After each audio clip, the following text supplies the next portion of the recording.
Welcome. So today we'll start another chapter which is electrochemistry. So let me first define electrochemistry. Electrochemistry जैसे हम जानते हैं is a sub-discipline of chemistry in which we study the relationship between electrical energy and the chemical reactions produced thereof. So we are studying the relationship between the electrical energies and chemical changes which are taking place. So in electrochemistry, as we know, there are two types of cell. One is known as electrochemical cell. Electrochemical cell is a cell which convert chemical energy to electrical energy. वो cell जो कि chemical energy को electrical energy में convert करता है उसे हम electrochemical cell कहते हैं. और इलेक्ट्रोकेमिकल सेल का जो वेल नोन एग्जांपल है वो गैल्वेनिक सेल या फिर वो डैनियल सेल बोलते हैं उसको. डैनियल सेल उसका इलेक्ट्रोकेमिकल सेल का एक वेल नोन एग्जांपल है जिसमें हमारे जो दो इलेक्ट्रोड यूज़ होते हैं, एक जिंक का और दूसरा जो है कॉपर का इलेक्ट्रोड यूज़ होता है. इसके अलावा हमारे पास इलेक्ट्रोलाइटिक सेल होता है. Electrolytic cell is a cell which convert electrical energy to chemical energy, जिसमें इलेक्ट्रिकल एनर्जी का यूज़ होता है और केमिकल एनर्जी प्रोड्यूस होता है. तो electrolytic cell is a cell in which electrical energy is use to bring about the chemical reaction. ठीक है, तो इलेक्ट्रोलाइटिक सेल का अगर एग्जांपल बताना चाहूँ तो जैसे हम जानते हैं मोबाइल को अगर हम चार्ज कर रहे हैं तो वो इलेक्ट्रोलाइटिक सेल का काम कर रहा है, और जब हम मोबाइल को यूज़ कर रहे हैं तो वो इलेक्ट्रोकेमिकल सेल का यूज़ कर रहा है हो रहा है. ठीक है, तो मोबाइल को जब हम चार्ज कर रहे हैं तो वो इलेक्ट्रोलाइटिक सेल का काम कर रहा है, और मोबाइल को जब हम यूज़ कर रहे हैं तो वो इलेक्ट्रोकेमिकल सेल का काम कर रहा है जिसमें केमिकल एनर्जी जो है इलेक्ट्रिकल एनर्जी में कन्वर्ट हो रही है. ठीक है, तो कुछ टर्म्स हम अभी पढ़ रहे हैं. तो उसके बाद हमारा जो नेक्स्ट टर्म है वो इलेक्ट्रोड है. इलेक्ट्रोड हम जानते हैं कि अगर मान लो हमारे पास कोई भी एलिमेंट है उसके दो ऑक्सीडेशन स्टेट को अगर हम कंबाइन कर देते हैं तो हमें इलेक्ट्रोड मिलता है. यहाँ पे मैंने कॉपर लिया, कॉपर को कॉपर आयन के साथ जोड़ दिया तो वो इलेक्ट्रोड कहला दिया. जिंक को जिंक आयन के साथ जोड़ दिया. आयरन को iron ferrous that is ferrous to ferric, जो फेरिस को फेरिक के साथ जोड़ दिया. Fe2+ को Fe3+ के साथ ज्वाइन कर दिया. क्लोराइड आयन को क्लोरीन गैस के साथ ज्वाइन कर दिया. H2 को 2H+ के साथ ज्वाइन कर दिया. तो किसी भी एलिमेंट की दो ऑक्सीडेशन स्टेट को जब हम कंबाइन कर देते हैं तो हम उसको इलेक्ट्रोड कहते हैं. ठीक है, next term is electrode potential. Electrode potential का क्या मतलब होता है कि it is defined as the tendency of an electrode, ability of an electrode to gain और lose electrons when placed in a solution of its own salt. ठीक है, किसी भी इलेक्ट्रोड की, किसी भी एलिमेंट की एबिलिटी टू लूज या फिर gain electrons when placed in a solution of its own salt, that is known as electrode potential. ठीक है, अगर मान लो कोई इलेक्ट्रोड है वो उसकी क्या टेंडेंसी है गेन इलेक्ट्रॉन को गेन करने की या फिर इलेक्ट्रॉन को लूज करने की, जब उसको उस खुद ही के साल्ट के सोल्यूशन में अगर डिप कर दिया जाए तो. ऑक्सीडेशन पोटेंशियल इलेक्ट्रोड पोटेंशियल की तरह ही डिफाइन करेंगे. डिफाइन है ability of an electrode to lose the electrons when placed in a solution of its own salt.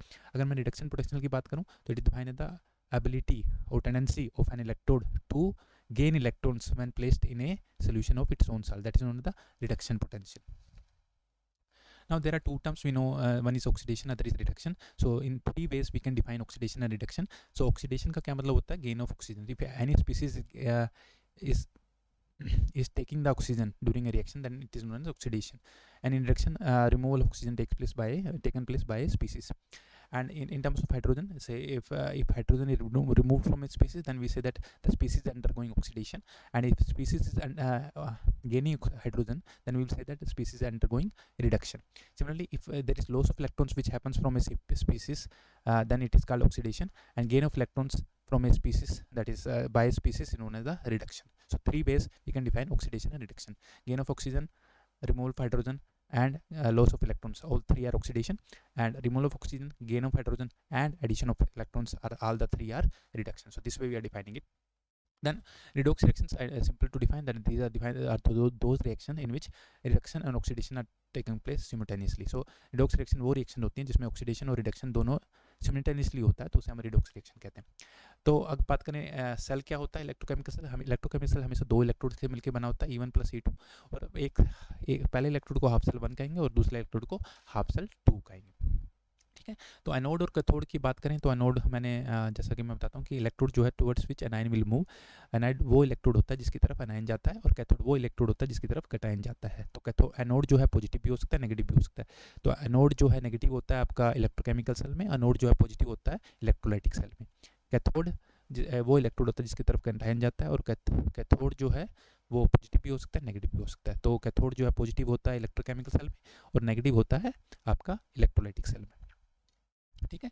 इसके अलावा एक आप यहाँ पे लिखा हुआ है ऑक्सीडाइजिंग एंड रिड्यूसिंग एजेंट्स, तो ये भी डिफाइन कर लेते हैं। ऑक्सीडाइजिंग एजेंट्स वो जो एजेंट्स होते हैं that bring about the oxidation. Oxidising agents are those agents which bring about the oxidation and they themselves get reduced. Reducing agents are those agents which bring about the reduction but they themselves get oxidised. ठीक है, oxidising agents वो agents होते हैं जो कि oxidation कोज करते हैं और उनका खुद का रिडक्शन होता है। रिड्यूसिंग एजेंट्स की बात करें तो वो एजेंट्स वो होते हैं जो कि रिडक्शन कोज करते हैं और उनको खुद का ऑक्सीडेशन होता है। ठीक है, इसके बाद हम एक स्टैंडर्ड हाइड्रोजन इलेक्ट्रोड के बारे में जानते हैं कि स्टैंडर्ड हाइड्रोजन इलेक्ट्रोड अगर आपको ड्रॉ करना है, आप कंटेनर ले लो, कंटेनर के अंदर आपने 1 मोलर HCl डाल दिया है, उसके बाद टेम्परेचर 25 डिग्री सेल्सियस मेंटेन किया हुआ है और हाइड्रोजन गैस जो है हमने बबल कर दिया है। तो हमने ये कंटेनर लिया, उसमें देखो इन्वर्टेड टेस्ट ट्यूब मैंने बना दी, इसमें हाइड्रोजन गैस जो है मैंने बबल कर दिया 1 एटमॉस्फेयर प्रेशर पे, और ये मेरे पास एक प्लेटिनियम वायर है जिसको मैंने प्लेटिनियम प्लेट के साथ जोड़ दिया और हाइड्रोजन गैस मैंने यहाँ से बबल कर दिया है। ठीक है, तो ये जो इलेक्ट्रोड आपका बनेगा कि मैंने 2 ऑक्सीडेशन स्टेट कंबाइन कर दी, H2 और H+ को कंबाइन कर दिया, तो ये इलेक्ट्रोड कहलाएगा जैसे मैंने डेफिनेशन में आपको बताया था। तो इसका बाय कन्वेंशन जो हम इसको लेते हैं, इलेक्ट्रोड पोटेंशियल इसका 0 लेते हैं। ई नोट, देखो यहाँ पे ई नोट लिखा हुआ है, तो ई नोट का क्या मतलब है कि यहाँ पे जो कंडीशंस यूज हुई हैं वो स्टैंडर्ड कंडीशन यूज हुई हैं। स्टैंडर्ड कंडीशंस का मतलब ये होता है अगर मान लो कोई गैस है तो मैं उसका जो प्रेशर रखूँगा 1 एटमॉस्फेयर रखूँगा, उसका टेम्परेचर रखूँगा तो 25 डिग्री सेल्सियस रखूँगा। अगर कोई आयन है तो मैं उसका जो कंसंट्रेशन है 1 मोलर रखूँगा, क्योंकि ये तीनों स्टैंडर्ड है, तो मैं कहूँगा स्टैंडर्ड हाइड्रोजन इलेक्ट्रोड का जो पोटेंशियल होता है वो आपका 0 होता है बाय कन्वेंशन। ठीक है, तो अगर हाइड्रोजन सेल को मुझे रिप्रेजेंट करना है तो मैं ऐसे रिप्रेजेंट कर सकता हूँ, H2 gas 1 atmosphere gas, it is gas and then this is cell constant, so double arrow, this is denoting the your salt base. ठीक है, this is denoting the salt base. Okay, so we have 2H plus 1 molar concentration, aqueous means that it's aqueous, so this way we are representing the standard hydrogen electron, H2 1 atmosphere gas and then 2H plus, that is 1 molar concentration. This is the way to express the SHG, that standard hydrogen electrode. इसके अलावा हम जानते हैं कि किसी भी electrode का मैं इलेक्ट्रोड पोटेंशियल डायरेक्टली मेजर नहीं कर सकता हूँ। We can not determine the electrode potential of any electrode by its own, so we make use of a standard electrode which is known as standard hydrogen electrode as shown on the slide. So अगर किसी भी electrode का मुझे electrode potential निकालना है तो मैं उसको स्टैंडर्ड हाइड्रोजन इलेक्ट्रोड के साथ जो है कंबाइन कर दूंगा और जो मेरी रीडिंग आएगी वोल्ट पे उसकी मुझे इलेक्ट्रोड पोटेंशियल मिल जाएगा। ठीक है, अगर मैं वोल्टामीटर लगा दूं और मुझे जो भी रीडिंग आएगी वो मुझे पता चल जाएगा कि इसका इलेक्ट्रोड पोटेंशियल ये है, तो हम उसको बोलेंगे स्टैंडर्ड इलेक्ट्रोड पोटेंशियल। क्यों? क्योंकि हमारा टेम्परेचर यहाँ पे हमने 25 डिग्री सेल्सियस रखा है और जिंक के आयन की कंसंट्रेशन जो है 1 मोलर रखी है, तो हम इसको कहेंगे ये जो स्टैंडर्ड हाइड्रोजन इलेक्ट्रोड है जो पोटेंशियल आएगा वो स्टैंडर्ड जिंक का स्टैंडर्ड हाइड्रोजन पोटेंशियल होगा। ठीक है, so we can not determine the electrode potential of any electrode by its own, so we make use of a reference electrode. Here we have make use of standard hydrogen electrode. ठीक है, then I was talking about the Daniell cell. So Daniell cell is represented by this equation. This cell equation is given. So zinc ion aqueous, this is aqueous, and then we have copper ion, so concentration can vary. We can take concentration standard conditions also and under non standard condition. Copper ion converting to copper. Okay, so this is the way we express the Daniell cell. So say here standard electrode potential of zinc is given as minus 0.76 volt and standard electrode potential of copper is given as plus 0.36 volt. ठीक है, so both have the reduction potential, and if I want to calculate the standard electrode reduction potential of the cell, I want to calculate the standard reduction potential of the cell, it will be higher value minus lower value. So higher value is 0.36 minus lower value is minus 0.076. So the standard electrode potential of the Daniell cell will be 1.12 volt. Okay, so simply we can say E left minus E right, or we can also say E cathode minus E cathode minus E anode. And simple terms, if we have to say if we have given the reduction potential, then we can subtract the larger number, the smaller number from the larger number. तो मैंने यहाँ पे जो बड़ा number था 0.36 में से छोटे नंबर को मैंने घटा दिया है और आपका जो वैल्यू आ गई है वो 1.12 वोल्ट आ गई है। ठीक है, तो ये हमारा स्टैंडर्ड इलेक्ट्रोड पोटेंशियल इस तरह से हम निकाल सकते हैं। तो ये आपका पिक्टोरियल रिप्रेजेंटेशन है, आप देख सकते हैं pictorial representation of the Daniell cell. तो इसमें मैंने क्या लिया, एक कंटेनर लिया जिसमें जिंक सल्फेट लिया और जिंक इलेक्ट्रोड को मैंने इसमें डिप कर दिया। दूसरे कंटेनर में मैंने क्या लिया, कॉपर लिया इलेक्ट्रोड और कॉपर सल्फेट में उसको डिप कर दिया। ठीक है, और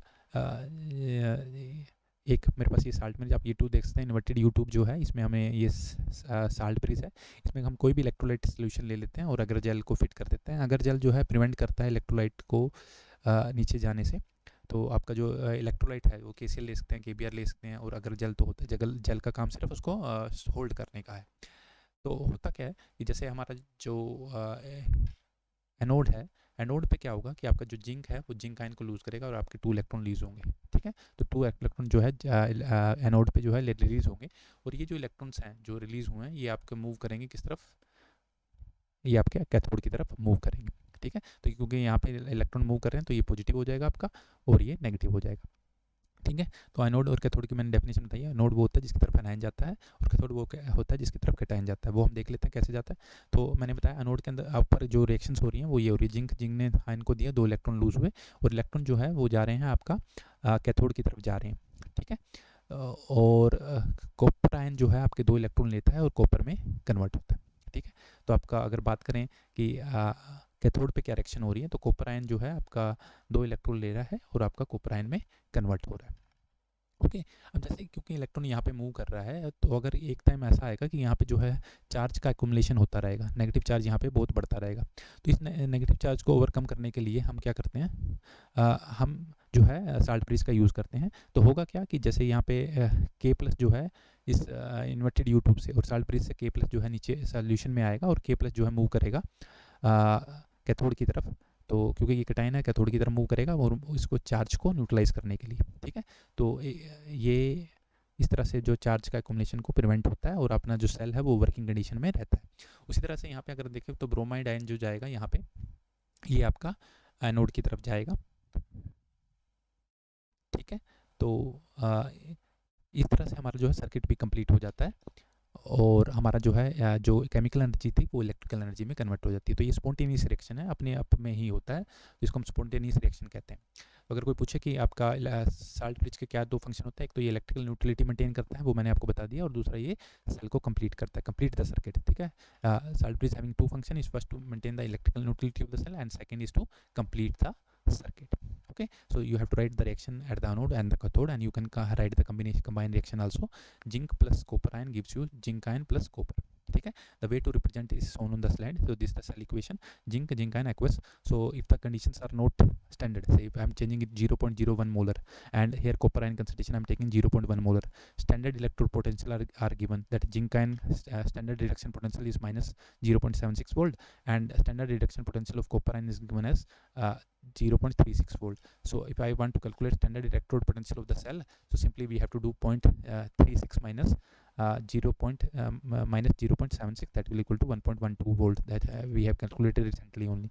Now if you want to calculate the potential of the cell under non-standard condition, where zinc ion concentration 0.01 molar and copper ion concentration 0.1 molar, then I will apply the Nernst equation. So this is the Nernst equation which is used to calculate the electrode potential of any cell under non-standard condition. So this is the E cell is defined as the electrode potential of the cell under non-standard condition. E naught cell is the electrode potential of the cell under standard conditions, minus RT, R as the gas constant, T is the temperature in Kelvin, and then here N is the number of electrons which are being participating in the reaction, and F the Faraday constant, and K is the equilibrium constant, Q is the equilibrium constant.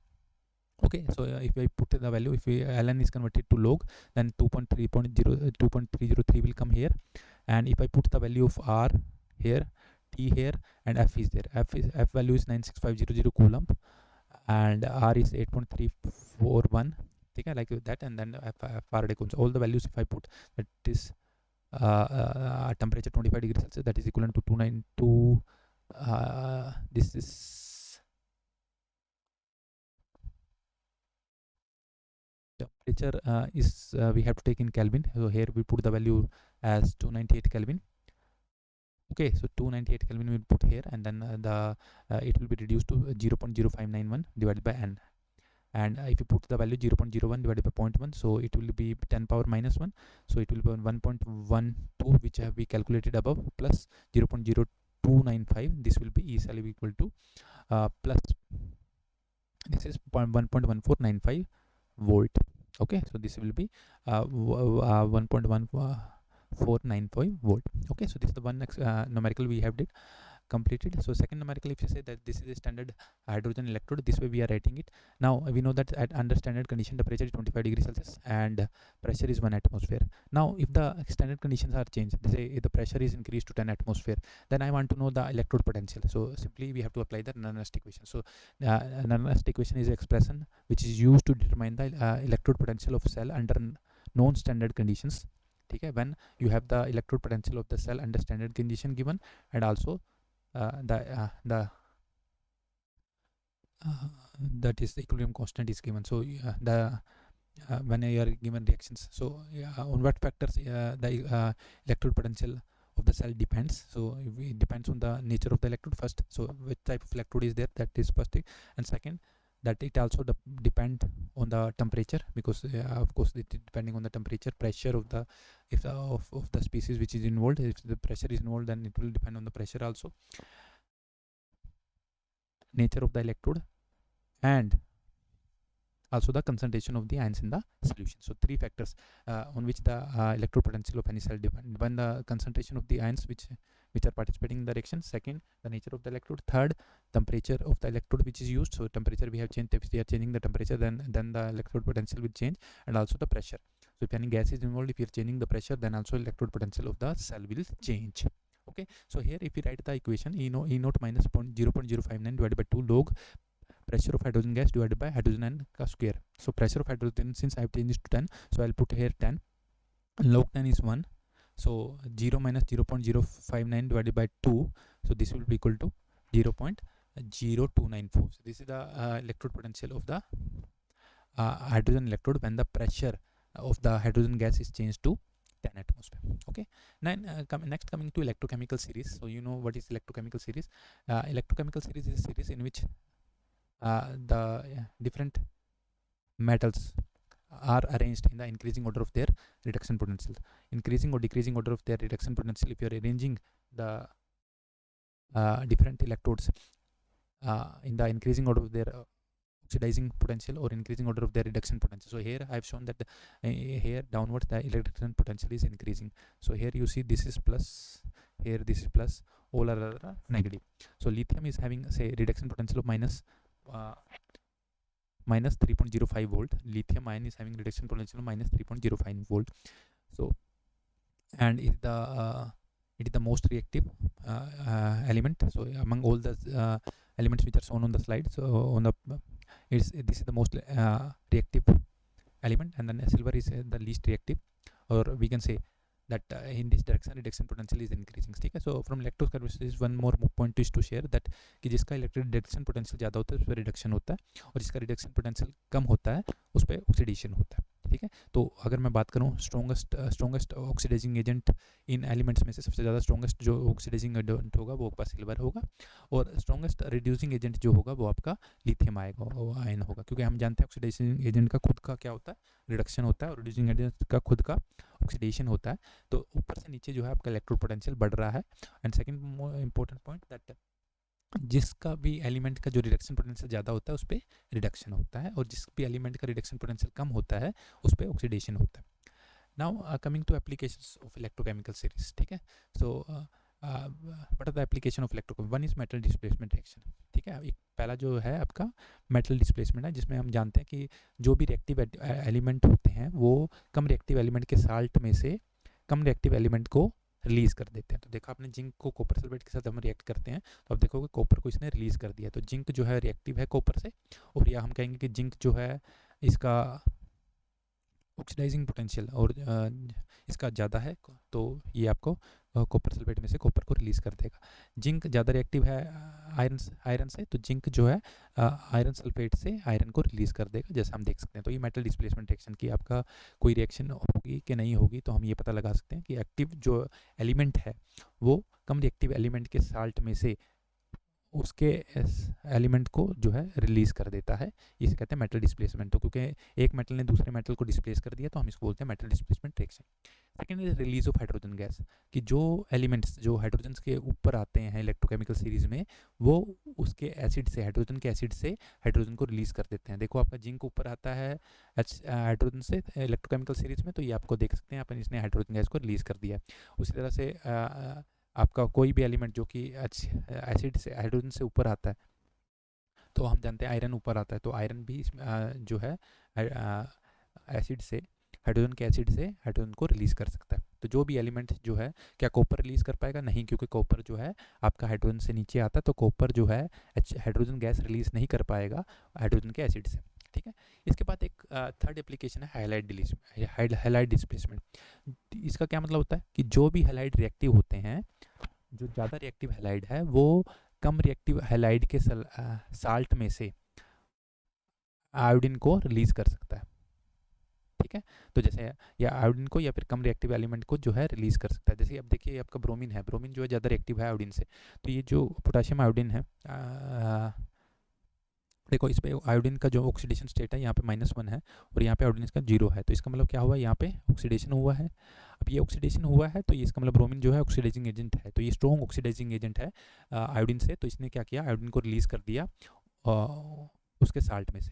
ठीक है, उसी तरह से अगर हमारे पास chlorine है, chlorine हम देख सकते हैं क्लोरीन का भी स्ट्रॉन्ग ऑक्सीडाइजिंग एजेंट होता है कंपेयर टू आयोडीन, तो क्लोरीन जो है आयोडीन को रिलीज़ करेगा उसके साल्ट में से, तो देखिए आयोडीन यहाँ पे रिलीज हो गई है। तो ये हैलाइड डिस्प्लेसमेंट, तो हम हैलाइड डिस्प्लेसमेंट को भी प्रिडिक्ट कर सकते हैं कि जो भी आपका हैलोजन है, क्योंकि यहाँ पे हैलोजन की बात हो रही है, जो भी हैलोजन है वो अगर रिएक्टिव है, वो कम रिएक्टिव हैलोजन के साल्ट में से कम रिएक्टिव हैलोजन को रिलीज कर देता है, या ठीक है, तो ये हम कहते हैं हाईलाइट डिस्प्लेसमेंट। ठीक है, तो इसका अगर हम इस वे में अगर हम this side oxidising agent is strength is increasing. ठीक है, so chlorine is more oxidizing, more powerful oxidizing agent as compared to bromine as compared to iodine. ठीक है, so this way, तो जो भी हैलाइड ज़्यादा रिएक्टिव होता है वो कम रिएक्टिव हैलोजन को उसके साल्ट में से रिलीज कर देता है। ये हैलाइड डिस्प्लेसमेंट का पॉइंट है। तो 3 एप्लीकेशन मैंने आपको बताई, एक पहली एप्लीकेशन है मेटल डिस्प्लेसमेंट,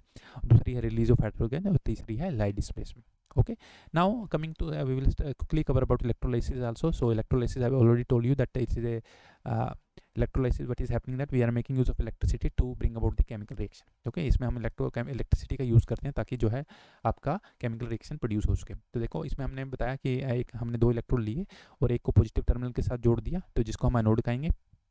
ठीक है, तो हम देख सकते हैं यहाँ पे इलेक्ट्रोलाइटिक सेल में जो एनोड है वो पॉजिटिव चार्ज होता है, जबकि इलेक्ट्रोलाइटिक जो इलेक्ट्रोकेमिकल सेल में एनोड हमारा नेगेटिव चार्ज था। ठीक है, तो एनोड वो होता है जिसकी तरफ एनायन जाता है और कैथोड वो होता है जिसकी तरफ कैटायन जाता है। तो इसमें अंदर क्या किया, मैंने मोल्टन NaCl एक कंटेनर में डाल दिया, उसके अंदर 2 इलेक्ट्रोड डाल दिए, एक इलेक्ट्रोड को पॉजिटिव टर्मिनल के साथ जोड़ दिया, दूसरे इलेक्ट्रोड को नेगेटिव टर्मिनल के साथ जोड़ दिया। तो जो नेगेटिव टर्मिनल के साथ जोड़ा उसको कैथोड कहेंगे, जो पॉजिटिव टर्मिनल के साथ जोड़ा मैं उसे एनोड कहूँगा। तो मैंने इसमें क्या कर लिया, मोल्टन NaCl ले लिया। मोल्टन NaCl कैसे बनेगा, मैंने NaCl को बहुत ज़्यादा टेम्परेचर पे यानी 1000 डिग्री सेल्सियस तक गर्म किया तो मेरे को मोल्टन NaCl मिल जाएगा। ठीक है, तो इसमें जब मैंने इलेक्ट्रिसिटी को पास किया तो आप देख सकते हैं, तो इसमें आपका सोडियम बनेगा और जो है क्लोरीन गैस बनेगा। ठीक है, सोडियम और क्लोरीन गैस बनेगा। ठीक है, तो हम देख लेते हैं रिएक्शन कैसे हुई। कि हम जानते हैं जैसे हम इलेक्ट्रिसिटी पास करेंगे तो Na+ और Cl- में जो है आपका NaCl टूटेगा, तो Cl- जो है एनायन है वो एनोड की तरफ जाएगा, तो एनोड की तरफ जाएगा तो एनोड पे ऑक्सीडेशन होगा, तो 2Cl- will produce the chlorine gas and 2 electron will be release. ठीक है, so chlorine gas will be produced as the anode, whereas at cathode what will happen is your sodium ion will be move, this is a cation, it will move toward cathode, so 2 electron it will take, that sodium metal will produced. ठीक है, so reduction of sodium ion will take place. ठीक है, so this is the case when we are using the molten HCl. Molten HCl is produced by heating the NaCl to very high temperatures, 1000 degrees Celsius. We have molten NaCl, and then your cation will move toward the cathode, anion will move toward the anode, chlorine gas will release at the anode, and the sodium metal will get deposited at the cathode. So these are the reactions which are happening. Now instead of taking molten NaCl, if I take aqueous NaCl means there is water molecule is also there, and I'm connecting the anode to the positive terminal of that battery and cathode to the negative terminal of the battery. And what we'll see that here since we know that anode की तरफ anion जाता है तो आपके पास chloride ion होगा यहाँ पे anode के पास, और वाटर मॉलिक्यूल भी होगा, तो इसमें से किसका ऑक्सीडेशन होगा, तो हम कहेंगे कि जो क्लोरीन आयन का जो है ऑक्सीडेशन हो जाएगा, क्योंकि इसका रिडक्शन पोटेंशियल अगर कम होता है तो इसलिए इसका क्लोरीन का जो है ऑक्सीडेशन पोटेंशियल हो जाएगा, ऑक्सीडेशन हो जाएगा, तो आपका क्लोरीन गैस जो है एनोड पे रिलीज होगी। तो ये तो होगी आपकी एनोड पे जो रिएक्शन हो रही है, तो आपकी जो क्लोरीन गैस जो है वो रिलीज होती है। ठीक है, अगर कैथोड की बात करें कैथोड में आप देखिए यहाँ पे आपको H2 वाटर मॉलिक्यूल भी है और आपका जो है क्योंकि कैटायन मूव करेगा तो सोडियम आयन भी होगा। तो बात करें कि इसका रिडक्शन होगा, क्योंकि रिडक्शन पोटेंशियल वाटर का ज़्यादा होता है, तो हम कहेंगे वाटर मॉलिक्यूल का जो है रिडक्शन हो जाएगा और आपका जो H2 है वो हाइड्रोजन गैस यहाँ पे रिलीज हो जाएगी। ठीक है, तो आपका देखा हमने कि किस तरह से इलेक्ट्रोलिसिस में डिफरेंस हो जाता है जब हमारे पास NaCl जो है एक्वस हो जाता है। तो कैथोड पे क्योंकि दोनों के बीच में कंपटीशन होगा वाटर और Na प्लस में, तो देखेंगे कि H2 प्लस जो है H2 है जो वो जीत जाएगा, उसका रिडक्शन पोटेंशियल ज़्यादा है तो उसका जो है रिडक्शन हो जाएगा और आपका हाइड्रोजन गैस जो रिलीज होगी वो कैथोड पे हो जाएगी और एनोड पे जो है आपको क्लोरीन गैस मिलेगी। ठीक है, तो रिएक्शन आपकी क्या होगी, 2Cl minus overall reaction plus 2H2 gives chloride ion chlorine gas and hydrogen gas plus 2 hydroxyl ions. Okay, now one of the most important application of electrolysis is the purification of copper or purification of any metal for that matter. ठीक है, अगर मुझे किसी भी metal को pure करना है electrolysis से, उसको प्योरीफाई करना है, तो मैं कैसे कर सकता हूँ कि मेरे पास एक मान लो इम्प्योर कॉपर की रोड है जिसको मैंने एनोड के साथ कनेक्ट कर देना है पॉजिटिव टर्मिनल के साथ, और जो प्योर कॉपर की रोड है उसको मैंने, या प्योर मेटल की रोड है उसको मैंने कैथोड के साथ उसको ज्वाइन कर देना है। ठीक है, दोनों को मैंने कॉपर सल्फेट सोल्यूशन के अंदर ले लिया जो कि एक्वस है, यानी कि इसके अंदर पानी भी है, कॉपर सल्फेट भी है आपका, और जो है 2 इलेक्ट्रोड हो गए। ओके, तो मैंने क्या किया, एनोड पे इम्प्योर इलेक्ट्रोड ले लिया, इम्प्योर कॉपर ले लिया, और कैथोड पे जो है प्योर कॉपर ले लिया। तो एनोड पे क्या रिएक्शन होगा, हम देखते हैं। एनोड में हमारे पास 3 चीज़ें हैं। एक तो आपके पास कॉपर आयन जाएगा, आपके पास कॉपर मेटल है जो कि ये क्योंकि इम्प्योर कॉपर है तो यहाँ पे कॉपर है इलेक्ट्रोड पे। एक हमारे पास वाटर मॉलिक्यूल है, और क्योंकि ये एनोड है, आयन जाना चाहिए, तो आपका जो सल्फेट आयन है वो भी यहाँ पे होगा। ठीक है, तो सल्फेट आयन वाटर और कॉपर में से किसका ऑक्सीडेशन होगा, तो कॉपर का ऑक्सीडेशन हो जाएगा। तो कॉपर जो है कॉपर आयन देगा और 2 इलेक्ट्रोड को रिलीज कर देगा out of water molecule sulphate ion copper oxidation will take place. Now at the cathode के पास हमारे पास क्या क्या है, एक वाटर मॉलिक्यूल है और कॉपर आयन है जो कि सोल्यूशन से आएगा, और कॉपर है खुद भी है क्योंकि कॉपर प्योर आपका मेटल है। तो इन तीनों में से किसका रिडक्शन होगा, तो हम कहेंगे कॉपर आयन का रिडक्शन हो जाएगा क्योंकि इसका रिडक्शन पोटेंशियल सबसे ज़्यादा होता है। तो इसका कॉपर आयन का रिडक्शन, इन तीनों में से जीतेगा कौन, कॉपर आयन जीतेगा और इसका कॉपर बन जाएगा। तो हम देख सकते हैं कि एनोड से कॉपर जो है सोल्यूशन में कॉपर आयन जा रहा है, और ये कॉपर आयन जो है ये आपका कैथोड पे जाके डिपॉजिट हो रहा है। तो ये आपको देखेंगे कि सारा का सारा कुछ समय बाद जब इलेक्ट्रोलिसिस खत्म होगा तो आपका जो प्योर मेटल है वो इम्प्योर रोड से जाके प्योर रोड पे जो है जाके डिपॉजिट हो जाएगा, और हम जो है प्योर जो है कॉपर को ऑब्टेन कर लेंगे। ठीक है, we will able to obtain the pure copper. So this is known as purification of any metal using electrolysis. So इसके अंदर क्या करना होता है कि जो भी हमारे पास इम्प्योर मेटल है उसको हमें एनोड पे लगाना है, और जो प्योर है उसको हमें कैथोड पे लगाना है, इलेक्ट्रोलिसिस को कैरी आउट करना है। और हम देखेंगे क्या कि जो इम्प्योर रोड है उससे जो है आप जो प्योर एलिमेंट है वो आपका जाके कैथोड पे जाके डिपॉजिट होगा, जहाँ पे हमने प्योर इलेक्ट्रोड या प्योर एलिमेंट उसका लिया हुआ है। तो यहाँ इस केस में हमारा जो इम्प्योर रोड है कॉपर की, वहाँ से कॉपर जाके प्योर रोड है जो कॉपर की कैथोड पे, वहाँ पे जाके डिपॉजिट होगा और हमें प्योर कॉपर जो है रिएक्शन के बाद मिल जाएगा।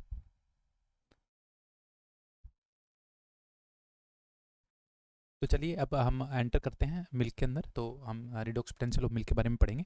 तो सबसे पहले हमें जानते हैं नॉर्मल इक्वेशन। तो मैंने आपको बता रखा कि जो redox potential under non standard condition is equal to redox that is electrode potential under standard condition plus RT divided by NF ln oxidise form divided by reduced form. So oxidise form जो है हम ऊपर लेते हैं और reduced form हम नीचे लेते हैं। ठीक है, तो आपका ईच जो होगा रिडॉक्स पोटेंशियल है, ई नोट जो है स्टैंडर्ड रिडॉक्स पोटेंशियल है, द पोटेंशियल व्हेन द जब जो है आपकी तीनों कंडीशन मीट कर रही है। अगर कोई आयन है तो वो मान लो कंसंट्रेशन है, टेम्परेचर है तो 95 डिग्री सेल्सियस है, और अगर कोई गैस है तो 1 एटमॉस्फेयर अगर हम यूज़ कर रहे हैं तो हम उसको बोलते हैं कि स्टैंडर्ड कंडीशंस हैं।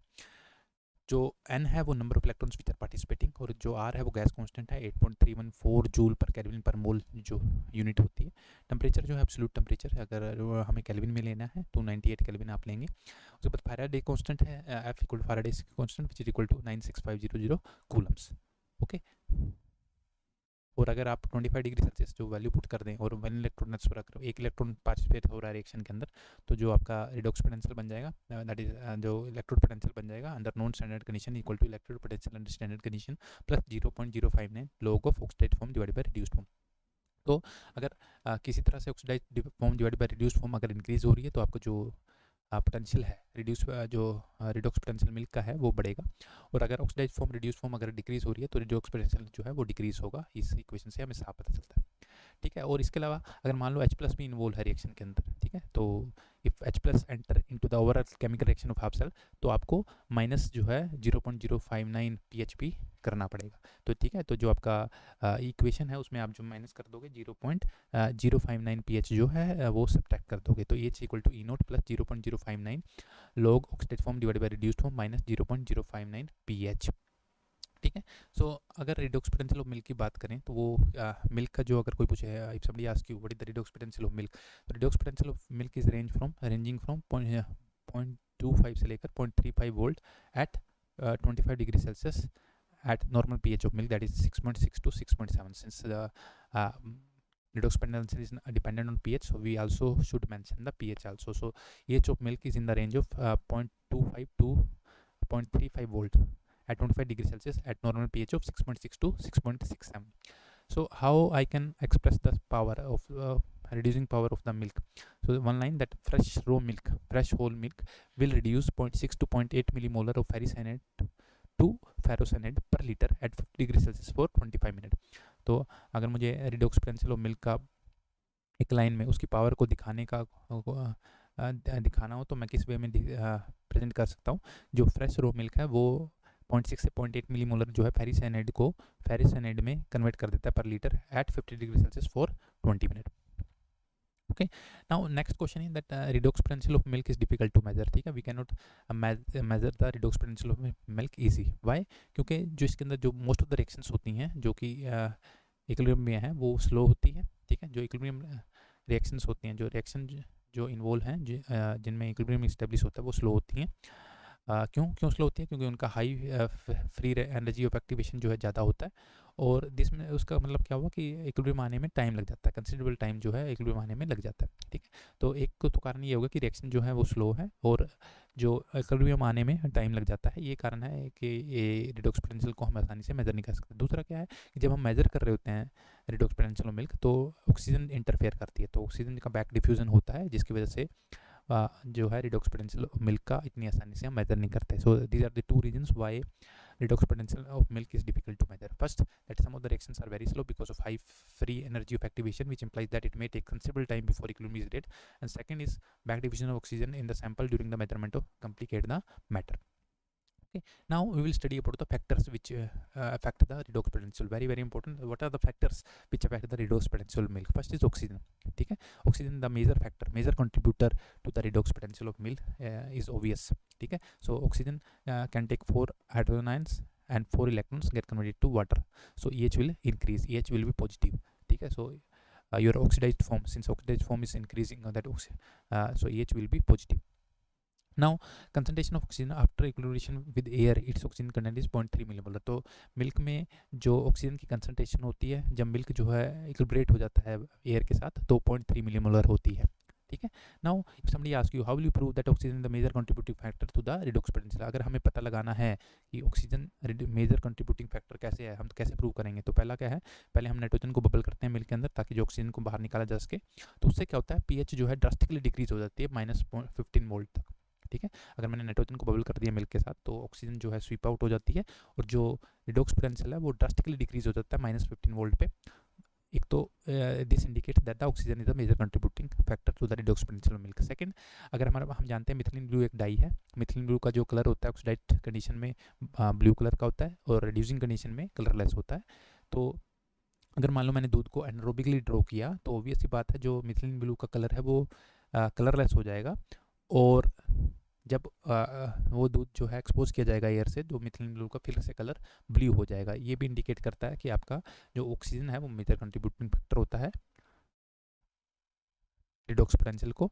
और तीसरा क्या है कि जब हम कुछ माइक्रोऑर्गेनिज्म को ग्रो करते हैं जैसे स्ट्रेप्टोकोकस लैक्टिस या लैक्टोबैसिलस, जब हम ग्रो करते हैं तो हम देखते क्या है मिथिलीन ब्लू का जो कलर है वो कलरलेस हो जाता है। और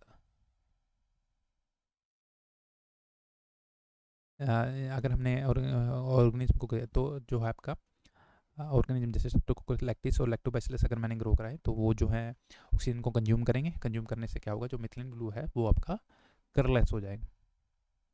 ठीक है।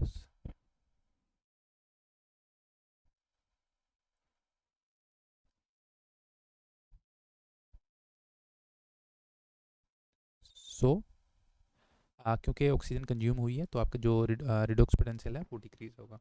ठीक है, तो ये भी इंडिकेट करता है कि आपका जो ऑक्सीजन है वो मेजर कंट्रीब्यूटिंग फैक्टर होता है मिल्क का जो मेजर कंट्रीब्यूटिंग फैक्टर वो ऑक्सीजन है।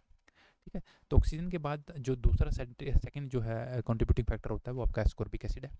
ठीक है, तो एस्कॉर्बिक एसिड की अगर हम कंसनट्रेशन की बात करें दूध में ये अप्रोक्सीमेट जो 20 मिलीग्राम पर लीटर होता है। ठीक है, concentration of ascorbic acid in milk is 20 milligram पर लीटर। ठीक है, सो यहाँ पे मैंने ये रिएक्शन आपको दिखाई हुई है। देखिए ये रिड्यूस्ड फॉर्म है एस्कॉर्बिक एसिड की, रिड्यूस्ड फॉर्म है।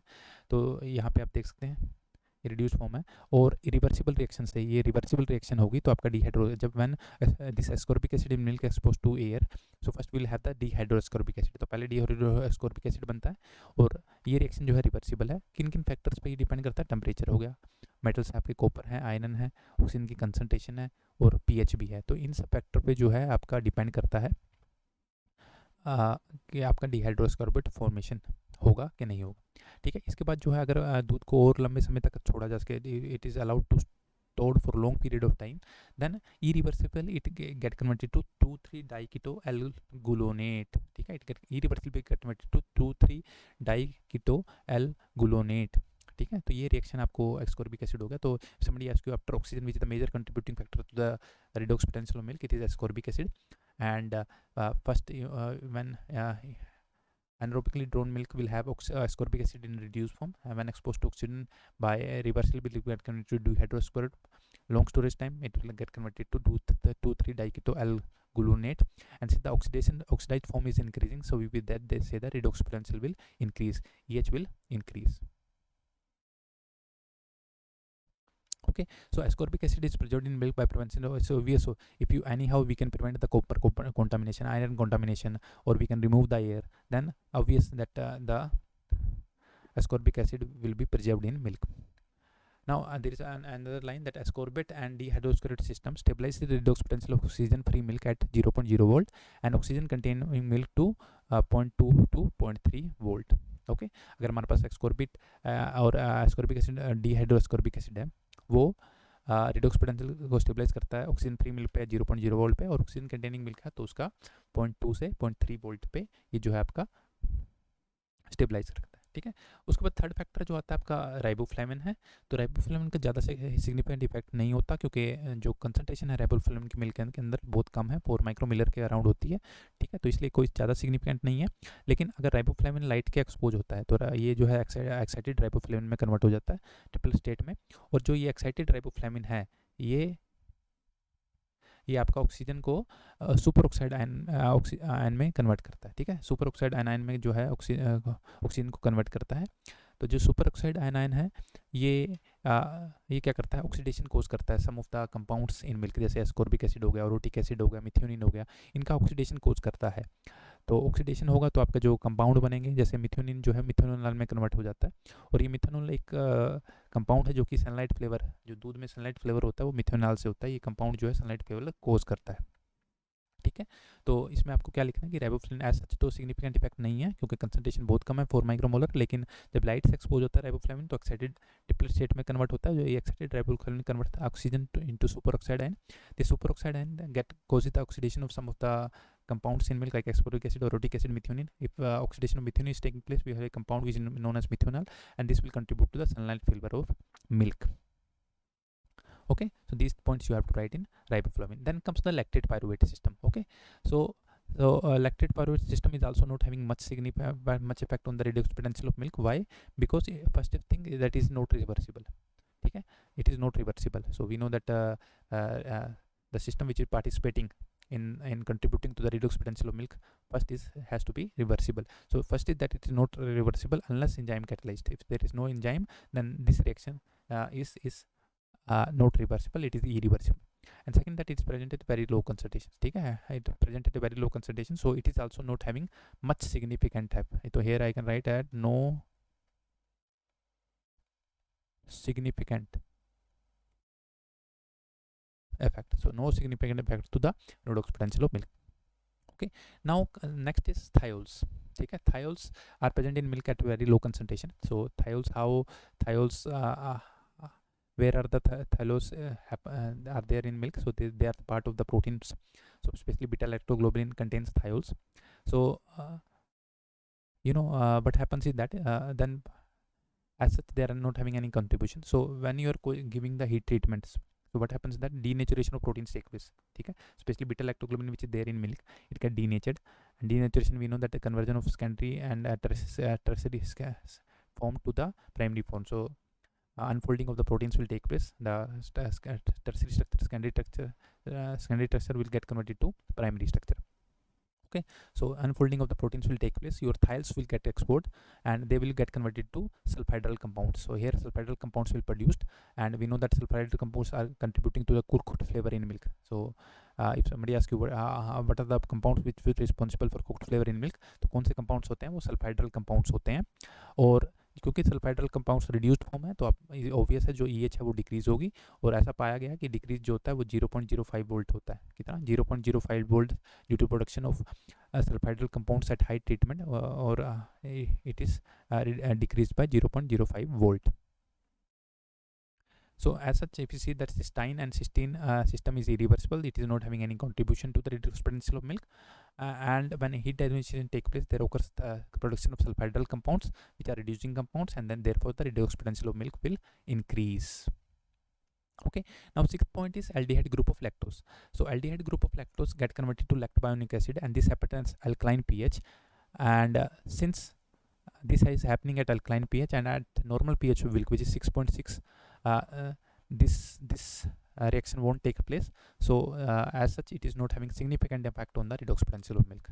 Okay, so the conversion of aldehyde group of lactose to lactobionic acid is happening at alkaline pH, and so at normal pH of milk, it is not having any significant effect. The aldehyde group of lactose is not having any significant effect on the redox potential of milk. Okay.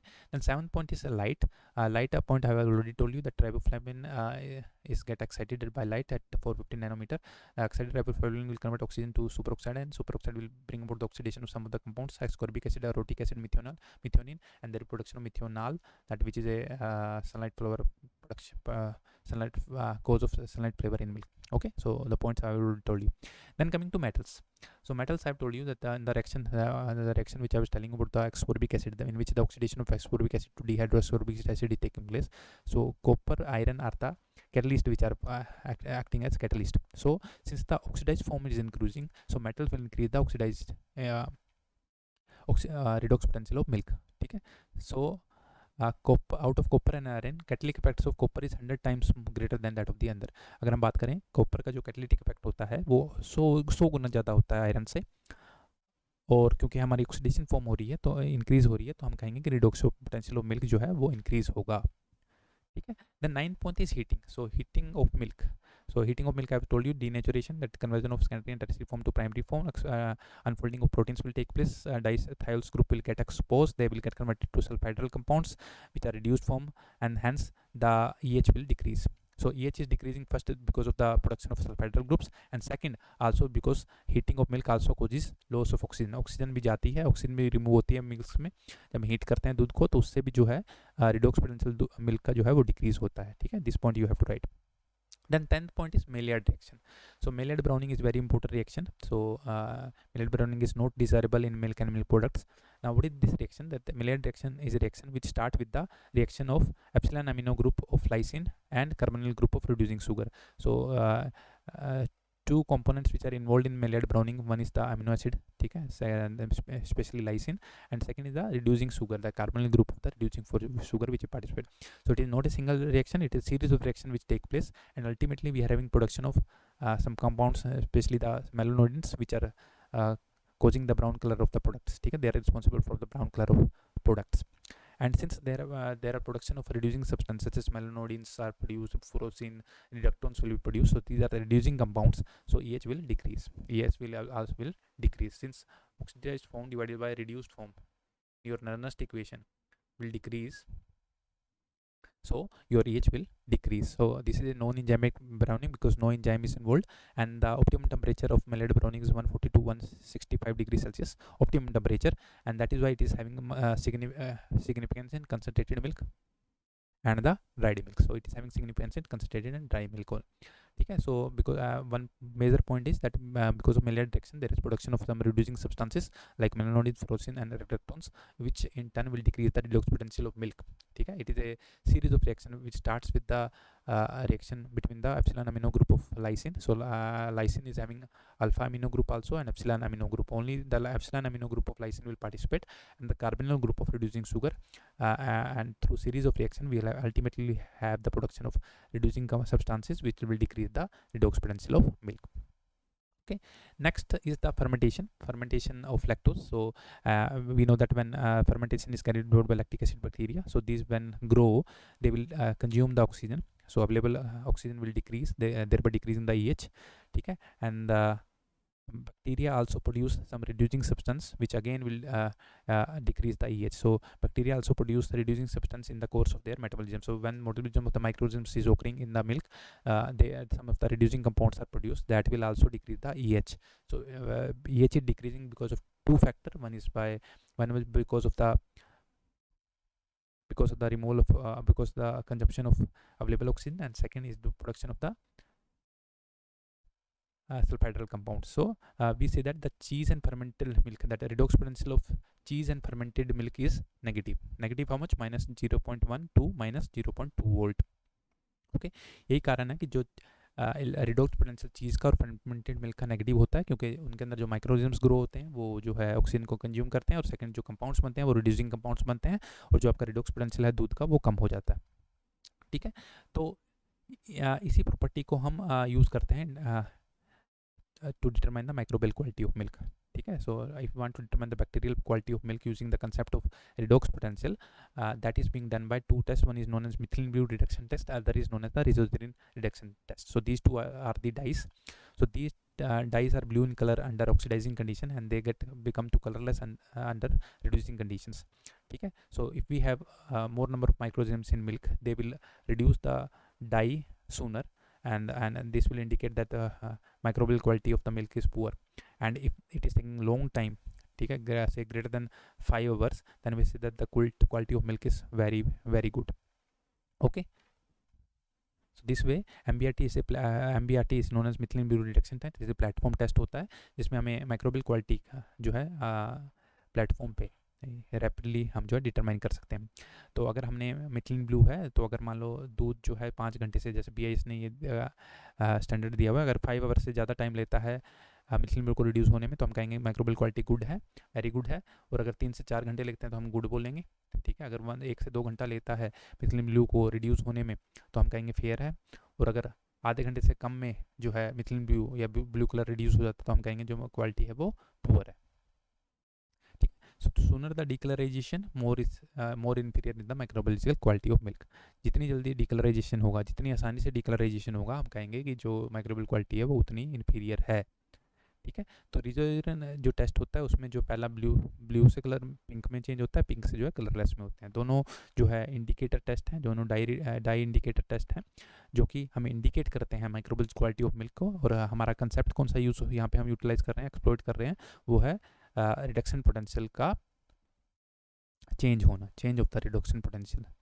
ठीक है, so if you have anaerobically drawn milk, तो it's obvious that methylene blue will be colorless because there won't be oxygen. So reduced form will be there of methylene blue, and oxidized form will cause the change of the color to blue. Okay, so these are the factors which affect the redox potential of milk. All these factors are very very important. And then in the end, I would like to define one term which is known as POISE. POISE is a very important term in oxidation reduction systems. ठीक है, so how will you define POISE? POISE is a term which is analogous to buffer capacity in pH and acid base equilibrium. pH एक ऐसी term होती है जो कि analogous होती है किसके, बफर कैपेसिटी के. जो रोल बफर कैपेसिटी का प्ले होता था किसमें, pH और एसिड बेस इक्विलिब्रियम में, वही रोल POISE का इलेक्ट्रोकेमिस्ट्री में होता है. उसको कैसे डिफाइन करेंगे? Define as the ability of redox system to resist change in its oxidation reduction potential when treated with oxidising और रिड्यूसिंग एजेंट. ठीक है, सो it defines the ability of a redox system to resist change in its reduction potential or oxidation reduction potential on addition of small quantity of oxidizing or reducing agents. ठीक है, that is known as the Poise. So Poise definition is, Poise is a term which is analogous to buffer capacity in pH and acid-basic urea, and is defined as the ability of a redox system to resist change in its oxidation reduction potential when treated with oxidizing or reducing agents. ठीक है, so with this this chapter on redox potential of milk completes. Thank you very much.